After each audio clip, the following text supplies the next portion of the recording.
সোহান ভয় পায় না, সোহান জয় করতে পারে।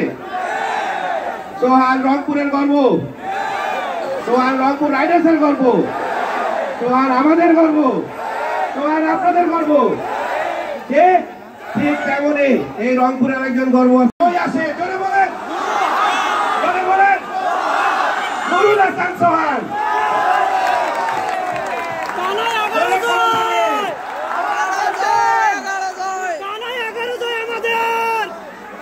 আসসালামু আলাইকুম রংপুরবাসী।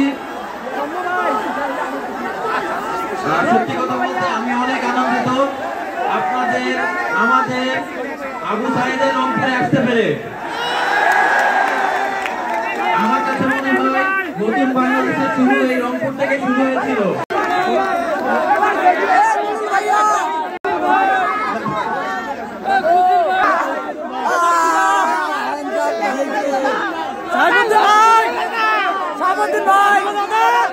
দাদা দাদা দাদা